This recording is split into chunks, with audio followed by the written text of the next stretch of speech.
இப்ப இந்த ஏஓடிங்கிற வில்லுனால ஏற்படுத்துற அந்த மைய கோணமும் இந்த பரதி கோணத்துக்கும் 1:2ங்கிற மாதிரி ஒரு தொடர்புன்னு இருக்கும். சரியா? அப்ப இது 40 பாகையா இருந்தா இது எவ்வளவா இருக்க போகுது? 80 பாகையா இருக்கும்.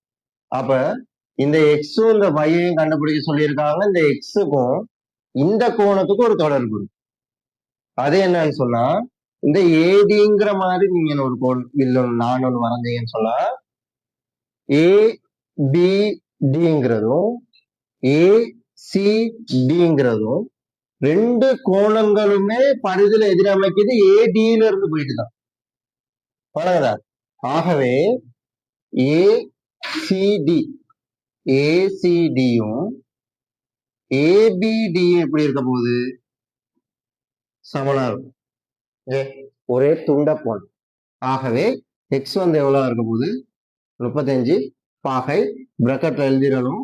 ஒரே துண்ட கோணம்னு பிரக்கெட்டை எழுதணும். துண்ட கோணம் ஒரே துண்ட கோணம்னு எழுது. இப்ப நமக்கு இந்த கோணம் தெரிஞ்சிச்சு எவ்வளவு? 35 பாகைன்னு தெரிஞ்சிருச்சு. அவன் பருதி கோணம் வந்து 35 இருந்தா பருதி கோணத்தோட 2 மடங்கு மைய கோணமா இருக்கும். அப்ப மைய கோணம் எவ்வளவு இருக்கும் போது y = 70 பாகை. அவ்வளவுதான்.